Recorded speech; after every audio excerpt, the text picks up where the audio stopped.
আল্লাহ দেখতে চাইলেন ওই ছেলের জন্য মায়া বেশি নাকি আল্লাহর জন্য বেশি। আল্লাহ ডেকে বললেন, ইব্রাহিম দেখি হৃদয়ে কার জন্য দরদার ভালোবাসাটা বেশি। যাও আমার সন্তুষ্টির জন্য ৮৬ বছর বয়সে পাওয়া কলিজার টুকরা দুধের বাচ্চা ইসমাইলকে জবাই করে আমার খুশি অর্জন করো। জবাই করো, স্যাক্রিফাইস করো, আমার জন্য উৎসর্গ করো। এবার আল্লাহ দেখলেন সাইয়েদনা ইব্রাহিমের হৃদয়ের মধ্যে ইসমাইলের জন্য ভালোবাসা বেশি না কম? কত বেশি জানেন? সাইয়েদনা ইসমাইল যখন দুনিয়াতে এসেছে তখন সাইয়েদনা ইব্রাহিম আলাইহিস সালামের বয়স ছিল ৮৬। কত? আপনাকে বাগেরহাটে ৮৬ বছর বয়সে কারো বাচ্চা কাচ্চা হয়? হ্যাঁ, আছে এরকম পালোয়ান? আছে কেউ? নাই। সাইয়েদনা ইসমাইল যখন এসেছে দুনিয়ায় তখন সাইয়েদনা ইব্রাহিমের বয়স কত ছিল? ৮৬। তার মানে ৮৬টা বছর আল্লাহর কাছে কাঁদছে আর দোয়া করছে, আল্লাহ একটা সন্তান দাও দাও দাও, দেয় নাই। ৮৬ বছর বয়সে যে যেই সন্তানটা দিল ওই সন্তানের প্রতি মায়া, দরদ, মোহব্বত, ভালোবাসা বেশি না কম? আল্লাহ দেখতে চাইলেন ওই ছেলের জন্য মায়া বেশি নাকি আল্লাহর জন্য বেশি। আল্লাহ ডেকে বললেন, ইব্রাহিম দেখি হৃদয়ে কার জন্য দরদার ভালোবাসাটা বেশি। যাও আমার সন্তুষ্টির জন্য ৮৬ বছর বয়সে পাওয়া কলিজার টুকরা দুধের বাচ্চা ইসমাইলকে জবাই করে আমার খুশি অর্জন করো। জবাই করো, স্যাক্রিফাইস করো, আমার জন্য উৎসর্গ করো। এরপর ওনার ছেলের সাথে কি বললেন আছে না নাই? ফালাম্মা বালাগা মাআহু সা'য়া ক্বালা ইয়া বুনাইয়া ইন্নী আরা ফিল মানামি আন্নী আযবাহুক ফানজুর মাযা তারা। দুধের বাচ্চা ছোট্ট ইসমাইল ডেকে বলে, ও ইসমাইল আমি স্বপ্নে দেখেছি আমি তোমারে জবাই করছি, এখন কি করব? সুবহানাল্লাহ। আমার আব্বা যদি আমার কইতো, আপনার বাবা যদি বলতো, আব্বা তোরে তো দেখছি স্বপ্নে জবাই করি, আমরা কইতাম আব্বা আমার দেখেন না, আমার বড়টারে দেখছেন। কথা কন। আমরা বলতাম ছোটটারে দেখছেন, ওইটারে জবাই করেন, মাইজ্জাডারে করেন, বড়ডারে করেন, আই ন আই হাইতান ন। সুবহানাল্লাহ কইবেন না? কি বাবা, কি ছেলে! ইন্নী আরা ফিল মানামি আন্নী আযবাহুক ফানজুর মাযা তারা। ইসমাইল স্বপ্নে দেখেছি তোমারে জবাই করতেছি, কি করব কও? সাইয়েদনা ইব্রাহিম এই প্রশ্ন করার পরে সাইয়েদনা ইসমাইল বললেন, ক্বালা ইয়া আবাতি ফাআল মা তুমার। বাবা আপনি স্বপ্নে যা দেখেছেন ঠিক তাই করেন, যা দেখেছেন তাই করেন। আমগো পোলা গুলাও পোলা, উনার পোলাও পোলা। সাতাজিদুনি ইনশাআল্লাহু মিনাস সাবিরিন। আব্বা আমি তো ডরাই না, আপনি ডরায়েন না। আমি ভয় পাই নাই, আমি ভয় আছে, আপনি ভয় পান কিনা? আল্লাহু আকবার। কি ছেলে দিয়েছিল আল্লাহ তারে! ইফআল মা তুমার সাতাজিদুনি ইনশাআল্লাহু মিনাস সাবিরিন। ও বাবা আপনি ভয় পায়েন না, ইনশাআল্লাহ আপনি আমারে ধৈর্যশীল দেখতে পাবেন, আপনি আমারে ধৈর্যশীল দেখতে পাবেন। তাহলে ছেলের সাথে কি কথা হয়েছে কোরআনে আছে না নাই? বলতে দেরি, ছুরি নিয়ে গলার মধ্যে ছুরি চালাতে 1 সেকেন্ডও দেরি করে নাই। সুবহানাল্লাহ পড়েন। তার মানে এই পরীক্ষায়ও আল্লাহ বললেন, ক্বাদ সাদ্দাকতার রুইয়া ইন্না কাযালিকা নাজজিল মুহসিনিন। ইব্রাহিম ছুরি আর চালায়ও না, ইসমাইলকে মারা আমার উদ্দেশ্য না, তোমার হৃদয়টা দেখা উদ্দেশ্য। এই ইসমাইল মরে গেলে তো সব ঘটনা উলট পালট লেগে যাবে, কারণ আখিরি জামানার পয়গম্বর বিশ্বনবী মুহাম্মদ রাসূলুল্লাহ সাল্লাল্লাহু আলাইহি ওয়াসাল্লাম এই ইসমাইলের বংশে পৃথিবীতে আগমন করবে। চিল্লায় কোন ঠিক কিনা? ইসমাইলকে বাঁচিয়ে রাখা আল্লাহর জন্য ওয়াজিব, আল্লাহ নিজের জন্য এটাকে আবশ্যক করেছেন। সুবহানাল্লাহ পড়েন। Could you imagine কি স্যাক্রিফাইস তিনি করেছেন? প্রতিটা পরীক্ষায় পাস। পরীক্ষার ফলাফলে আল্লাহ কি বললেন? তোমার আমি কি বানাইলাম? নেতা। নেতা হওয়া এত সোজা না। লিডারশিপ কোয়ালিটিটা অনেক গুরুত্বপূর্ণ কোয়ালিটি, এটা চাইলেই পাওয়া যায় না। এটা নিজেকে তিলে তিলে পরীক্ষায় উত্তীর্ণ করে, কষ্টি পাথর দিয়ে যাচাই বাছাই হওয়ার পরে নিজেকে প্রমাণ করে করে নেতা হতে হয়। চিৎকার করে বলেন ঠিক কিনা? আল্লাহ বললেন, আমি আমার খলিলরে খালি পরীক্ষার উপর পরীক্ষা নিলাম। যারে আল্লাহ ভালোবাসে বেশি তার জীবনে পরীক্ষাও। বিশ্বনবীরে আল্লাহ বুঝাতে চাইলেন, ও আমার নবী আপনার জীবনটা পরীক্ষাময়, এত পরীক্ষা দেখে বিচলিত হওয়ার কিছু নাই, টেনশনে পড়ার কিছু নাই, নিরাশ হওয়ার কিছু নাই। আপনার পিতা ইব্রাহিমকেও এরকম অনেকগুলো আমি পরীক্ষা নিয়েছি, আর প্রতিটা পরীক্ষায় আমার ইব্রাহিম খলিল সফলতার সাথে উত্তীর্ণ হয়েছে। আসাদুন নাসি বালাআন আল আম্বিয়া, এই পৃথিবীতে সবচেয়ে বেশি বালা মুসিবত আর পরীক্ষা আসে নবীদের। কাদের? সুম্মাল আমসাল ফাল আমসাল, এরপরে সিদ্দিকিনদের, শুহাদাদের, সলিহিনদের। ইবতালা আর রাজুলু হাসাবা দীনি, ব্যক্তির দিনদারি যত বেশি তার উপর আল্লাহর পরীক্ষাও। এজন্য মুমিন পরীক্ষাতে ভয় পায় না, মুমিন কখনো বিচলিত হয় না, মুমিন ভরসা রাখে একজনের উপর। চিল্লায় বলেন যিনি কে? আল্লাহ বললেন পরীক্ষার পর পাহাড় সম পরীক্ষা দিয়ে আমি আমার খলিল ইব্রাহিমকে যাচাই করেছি। একটা পরীক্ষায় ইব্রাহিম ফেল করে নাই, প্রতিটা পরীক্ষায় পাস। এগুলো বলে বলে বিষ্ণুনবীর আল্লাহ সান্ত্বনা দিচ্ছেন, নবী ওরা আপনারে গালি দেয় জাদুকর বলে, ওরা আপনারে গালি দেয় গণক বলে, ওরা আপনারে কবি বলে গালি দেয়, ওরা আপনারে পাগল বলে গালি দেয়, একটার পর একটা পরীক্ষায় আপনি জর্জরিত হচ্ছেন। নবী আপনার পিতা ইব্রাহিম তো এর চেয়েও বেশি পরীক্ষায় পড়েছে। দুনিয়াতে আমরাও যারা পরীক্ষার শিখা, আমরাও সাইয়েদনা ইব্রাহিমের জীবনী থেকে শিক্ষা নেওয়ার দরকার আছে না নাই? গালি আসবে, মন্দ কথা আসবে, বিপদ আসবে, জেল জরিমানা আসবে, ঝুঁকি আসবে। এই ঝুঁকি আর রিস্কের মধ্য দিয়ে কালিমার দাওয়াতের প্রচারের কাজ করতে হবে। চিল্লায় এখন ঠিক কিনা? এটাই মুমিনের বৈশিষ্ট্য। ঝুঁকি, বিপদ, পরীক্ষা, বালা মুসিবত এগুলো মুমিনের লক ছাড়ে না, পিস ছাড়ে না। কারণ মুমিনরে পছন্দ করে কে? মুমিন খুব ভালো করেই জানে বিপদের পরেই বিজয় দান করবে কে। রাত্রি যত গভীর হয় সুবহে সাদেকের সময় কাছে আসতে থাকে, গর্ভবতী নারীর পেটের ব্যথা যত বাড়তে থাকে, নতুন মেহমান দুনিয়ায় আসার সময় ঘনাতে থাকে, তেমনি ইসলামের পক্ষে যারা কথা বলে তাদের উপর বিপদ, ঝুঁকি, অত্যাচার, অনাচার যত বাড়তে থাকে, কালেমার বিজয়ের সময়টাও কাছে আসতে থাকে, কাছে আসতে থাকে। এই নাজরানা আমাদেরকে দিতে হবে। পরীক্ষায় আমাদেরকে সাইয়েদনা ইব্রাহিমের মতো উত্তীর্ণ হতে হবে। জালিমরা বেশি দিন থাকতে পারে না, এটা ইতিহাস সাক্ষী। কথা বলেন। যারা জুলুম করে তাদের জন্য তো সাহায্য নাই, যারা মাজলুম তাদের জন্য সাহায্য। বদরের প্রান্তরে ৩১৩ জন মাত্র দরিদ্র, গরিব, মাজলুম সাহাবী, তাদের জন্য আকাশ থেকে ফেরেশতা দিয়ে নুসরাত সাহায্য করেছে কে? তার মানে মাজলুম আল্লাহর পক্ষে আর জালিমের বিপক্ষে, ঠিক কি না? জালিমের জন্য কোনো সাহায্য নাই, বরং দুনিয়ায় যারা জুলুম করে তাদের ক্ষমতা বেশি দিন থাকে না। ফেরাউন বেশি দিন থাকে নাই, থাকছে? নমরুদ বেশি দিন থাকে নাই, থাকছে? থাকতে পারে না। যারা দুনিয়াতে রক্ত ঝরায় এরা থাকতে পারে না, বরং যাদের রক্ত ঝরে তাদেরকে আল্লাহ বিজয় দিয়ে দেয়। আর যারা রক্ত ঝরায় এদের শেষ রক্ষাও হয় না, এরা জান নিয়ে পালাবার সুযোগ পায় না। কথা বলেন। এজন্য পরীক্ষা আসলে মুমিন ভয় পাবে? মুমিনের হৃদয়ে ভয় আছে কার? চিল্লায় বলেন। আল্লাহর ভয় নিয়ে থাকতে হবে। সাইয়েদনা ইব্রাহিমকে একটার পর একটা পরীক্ষায় আল্লাহ ফেলেছেন, একটার পর একটা পরীক্ষায় আল্লাহ ফেলেছেন, কিন্তু এই পরীক্ষায় তিনি গোল্ডেন এ প্লাস।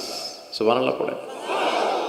রব্বুল আলামিন বলেন, ওয়া ইয বিতালা ইব্রাহিম রাব্বুহু বিকালিমাতিন ফাতাম্মাহুন্না ক্বালা ইন্নী জাইলুকা লিন-নাসি ইমামা। ও খলিল, একটার পর একটা পরীক্ষা আমি তোমার জীবনে নিয়েছি। বিশ্বনবীরে বললেন আমার ইব্রাহিমের উপর একটার পর একটা পরীক্ষা আমি নিয়েছি, ইব্রাহিম প্রতিটা পরীক্ষায় পাস। আর খুশি হয়ে আমি বললাম, ইব্রাহিম আমি তোমার নেতা বানায় দিলাম। আল্লাহ put Sayyidina Ibrahim in some tests and trials, and Sayyidina Ibrahim successfully overcome all the tests. Allah said, Ibrahim, I'm gonna make you the leader. Ibrahim আমি তোর লিডার বানাই দেব, এই ফলাফল স্বরূপ তোমার আমি গোটা বিশ্বের নেতা বানাই দিব। I'm gonna make you the leader. এজন্য সাইয়েদনা ইব্রাহিমকে নেতা বানাই দিলেন কে? একটার পর একটা পরীক্ষা তিনি দিয়েছেন। একটাও সাধারণ পরীক্ষা ছিল না, সব ভয়ঙ্কর পরীক্ষা। পরীক্ষাগুলো ছিল অগ্নি পরীক্ষা। পরীক্ষা নাম্বার 1 ইলকাউহু ফিন্নার, আগুনের পরীক্ষা। নমরুদ বলে, ইব্রাহিম ঈমান ত্যাগ করো, না হলে আগুনে ফেলবো। কোথায় ফেলবো? সাইয়েদনা ইব্রাহিম বলে, আমার জীবন যাবে কিন্তু ঈমান যাবে। ঈমানের পথে অবিচল থেকে আমার মরণ যেন হয়।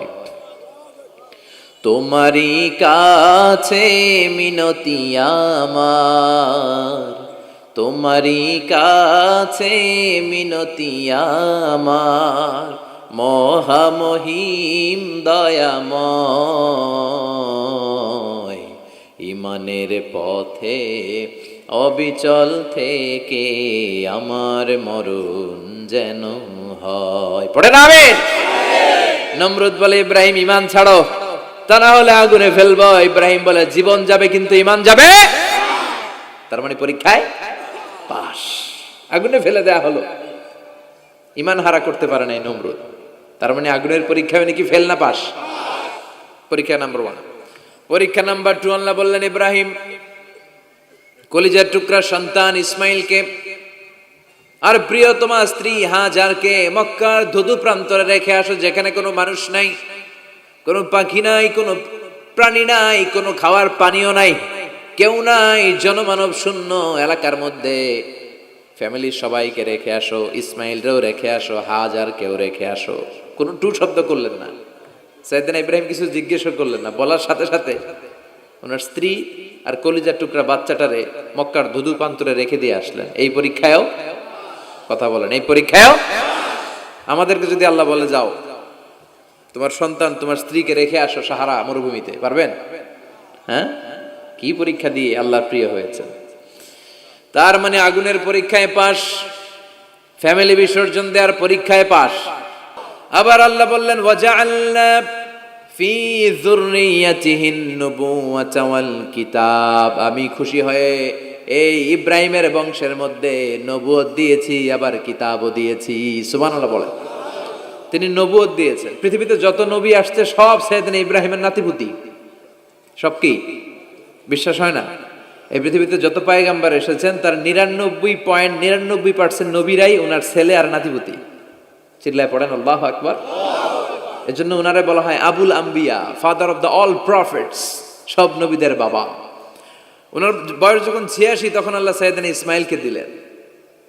বয়স যখন 100 তখন সাইয়েদনা ইসহাক আলাইহিস সালামকে আল্লাহ দিলেন। এইদিকে ইসমাইল, এদিকে সবাই বলেন এদিকে, এদিকে সবাই বলেন এটা, এটা ইসহাক। পৃথিবীতে যত নবী এসেছে সব ইসহাকের চ্যানেলে এসেছে। এই সাইয়েদনা ইসহাক আলাইহিস সালামের চ্যানেলে এসেছে। সাইয়েদনা ইসমাইলের চ্যানেলে নবী নাই, কোন নবী নাই, নবী ছাড়া চ্যানেল। আর এখানে যত হাজার হাজার লক্ষাধিক নবী এসেছে সব নবী ইসহাক আলাইহিস সালামের চ্যানেলে যারা এসেছে সব নবীরা অন্যান্যদেরকে বলে যাইতো, তার উম্মতকে বলে যেত যে সবশেষে একজন নবী আসবে, তিনি হবেন সর্বশ্রেষ্ঠ নবী, তিনি হবেন সর্বশ্রেষ্ঠ নবী। তো এদের এই চ্যানেলে এত নবী, এরা ভাবছে ওই সর্বশেষ নবীটাও এদিক দিয়েই আসবে। কিন্তু আল্লাহ হাজার হাজার লক্ষ নবী এই চ্যানেলে পাঠালেন, কিন্তু সর্বশেষ নবীটা এইখানে পাঠালেন না।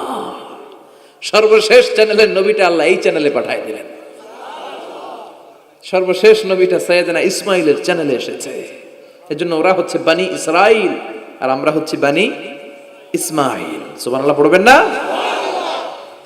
উনার ধর্ম, উনার চেইন থেকে ইহুদিবাদ, খ্রিস্টবাদ, ইসলাম, এই 3 ধর্মের জন্ম। ইহুদিবাদও আল্লাহর দেয়া ধর্ম, খ্রিস্টবাদও আল্লাহর দেয়া ধর্ম, কিন্তু আল্লাহর দেয়া শরীয়তের উপর ওরা অবশিষ্ট থাকে নাই, থেকেছে শুধু ইসলাম। ঠিক কিনা? এজন্য আমরা প্রত্যেক নামাজে পড়ি গায়রিল মাগদুবি আলাইহিম ওয়ালাদ-দাল্লিন। ও আল্লাহ, গায়রিল মাগদুব, যাদের উপর তোমার রাগ ক্রোধ, তাদের পথ আমরা চাই না, ওরা হলো ইহুদিরা। ওয়ালাদ-দাল্লিন, আর যারা ভ্রষ্ট তাদের পথও চাই না, এরা হলো নাসারারা। 3 ধর্মের গোড়া সাইয়েদনা ইব্রাহিমের সাথে লেগেছে। এজন্য এই 3 ধর্মকে একসাথে বলে কম্পারেটিভ রিলিজিয়ন, তুলনামূলক ধর্মতত্ত্বের ভাষায় অ্যাব্রাহামেটিক ফেইথ। কি বলে? অ্যাব্রাহামেটিক ফেইথ বলে। এজন্য ওনাকে বলা হয় আবুল আম্বিয়া। সব নবীরা এই চ্যানেলে এসেছে। তার মানে সব নবী সাইয়েদনা ইব্রাহিমের নাতিপুতি। আবার এই প্রতিটা নবীর জন্য আল্লাহ তাআলা আকাশ থেকে কিতাব নাজিল করেছেন। চিল্লায় বলেন ঠিক কিনা? আল্লাহ বলে ইব্রাহিম তোমারও আমি কিতাব দিলাম। সাইয়েদনা ইব্রাহিম আলাইহিস সালামের উপর কিতাব আছে না নাই? ওই কিতাবের নাম কি? কে পারে? ইন্না হাযা লাফিস সুহুফিল উলা সুহুফি ইব্রাহিম ওয়া মূসা। সুহুফি ইব্রাহিম, সাইয়েদনা ইব্রাহিমকে আল্লাহ তাআলা সহিফা দান করেছেন। চিল্লায় পড়েন আল্লাহু আকবার। আবার এই নবীর নামে আল্লাহর কোরআনে একটা সূরা আছে না নাই? কথা কন, কি নাম সূরা? সূরা আলিফ লাম রা।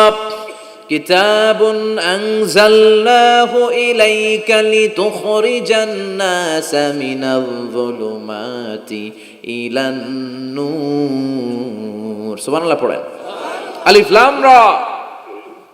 I have revealed this holy and sacred book unto you in order to lead the mankind out of darkness into the light. ও নবী, আমি এই কিতাবকে আপনার কাছে পাঠিয়েছি অন্ধকারাচ্ছন্ন মানুষগুলোকে অন্ধকার থেকে আলোর দিকে নিয়ে যেতে। এই কোরআনের ভেতরে আলো আছে না নাই? সবকিছুর সমাধান আছে না নাই? সমাধান চাও যদি জীবনে মরণে, ফিরে যাও খুঁজে নাও চোখ রাখো কোরআনে। সুবহানাল্লাহ পড়েন। চোখ রাখবেন কোথায়? নাকি মোবাইলে, না টিভিতে, না এটিএন বাংলার পর্দায়? আসিতেছে আগামী শুক্রবার রঙিন পর্দায়, চোখ রাখুন এটিএন বাংলায়। এটিএন বাংলায় চোখ রাখবেন? কই রাখবেন? সমাধান চাও যদি জীবনে মরণে, ফিরে যাও খুঁজে নাও চোখ রাখো কোরআনে। ঠিক কি না? If you want the solution this dunya and akhirah, go back, have a look to the holy Quran. সুবহানাল্লাহ পড়েন। কি নবী আল্লাহ বানালেন, ওই নবীর নামে আল্লাহ একটা সূরা দিলেন। আবার আল্লাহ বললেন, ও দুনিয়ার মুসলমানেরা শোনো, তোমাদেরকে মুসলমান বলে নাম করেছে সাইয়েদনা ইব্রাহিম। ঠিক কি না? আবার এই নবী সাধারণ কোন নবী নয়, এই নবী হলো তোমাদের জাতির পিতা। আমাগো জাতির পিতা কেডা? কথা কন আরো জোরে, সবাই মিলে বলেন, মিল্লাতা আবিকুম ইব্রাহিম হুয়া সাম্মাকুমুল মুসলিমিন। মিল্লাতা আবিকুম ইব্রাহিম, তোমাদের জাতির পিতার নাম, আমাদের জাতির পিতার নাম হুয়া সাম্মাকুমুল মুসলিমিন, তিনিই তোমাদেরকে মুসলমান নামকরণ করেছে। আবার আল্লাহ বললেন, আসলিম ইব্রাহিম, তুমি সবাইরে মুসলমান বানাও, আগে নিজে মুসলমান হও। আসলিম ক্বালা আসলামতু লিরাব্বিল। ও ইব্রাহিম, তুমি মুসলমান হও বলার সাথে সাথে ইব্রাহিম বলে, আল্লাহ দেরি নাই, আমি মুসলমান হয়ে গেলাম। ইহুদিরা দাবি করতো সাইয়েদনা ইব্রাহিম নাকি ইহুদি, নাউজুবিল্লাহ পড়বেন না? খ্রিস্টানরা দাবি করতো সাইয়েদনা ইব্রাহিম নাকি খ্রিস্টান। আল্লাহ বলে, মা কানা ইব্রাহিম ইয়াহুদিয়াও ওয়ালা নাসরানিয়াও ওয়ালাকিন কানা হানিফাম মুসলিমা। আল্লাহ বলে, আমার ইব্রাহিম ইহুদি নয়, আমার ইব্রাহিম খ্রিস্টান নয়, আমার ইব্রাহিম পাক্কা মুসলমান। হানিফান মুসলিমা, পাক্কা মুসলমান, ওনার ইসলামে কোনো সন্দেহ। এজন্য আল্লাহ খুশি হয়, ওনার একটা উপাধি দিলেন। উপাধিটা হলো লা হালিম। ইন্না ইব্রাহিম লা হালিমুন আওয়াহুম মুনিব। আমার ইব্রাহিম সহনশীল, আমার ইব্রাহিম ভদ্র। সুবহানাল্লাহ বলেন। আমাদের বাংলাদেশে আমাদের মুসলমানদের মধ্যে এটার সবচেয়ে বড় অভাব, সহনশীলতা আমাদের নাই। কথা কর, নিজে যেটা বুঝি ওইটাই। আমি তাবলীগ করি, আমি মনে করি আমি হক, বাকি সব বাতিল। এই সমস্যাগুলো বাগেরহাটে আছে না নাই? হ্যাঁ, আমি যদি জামাত ইসলাম করি, আমি মনে করি আমি হক, বাকি একটা দলরও আমি হক বলতে চাই না। আছে না এরকম? আমি আহলে হাদিস, সো আমি হক, আর বাকি যা আছে সব বাতিল। আমি কওমি, তো আমি ভালো, আলিয়া সব খালিয়া। কথা কর। আবার আমি আলিয়া, আমি ভালো, কওমিয়া সব শেষ। এই ঠেলা ঠেলে এই দেশে আছে না নাই? এক ইসলাম, এক নবী, এক কোরআন, এরপরে সহনশীলতা নাই। সে অন্য নেশাবে পড়ুক, সে অন্য মতদর্শে হোক, সে তো আমার ভাই। সবচেয়ে বড় পরিচয়, সেও মুসলিম, আমিও মুসলিম। এই চিন্তাটুকু নাই। আল মুমিনুনা ইখওয়া, ব্রাদারহুড, ভ্রাতৃত্বের এই বন্ধনটা আমাদের মধ্যে নাই। আমরা একে অপরকে গালিগালাজ করতে দেরি করি না, একটু চিন্তা করি না। কাফের বলে ফতোয়া দিতেও দেরি করি না। কথা কন, ফতোয়া আছে না নাই?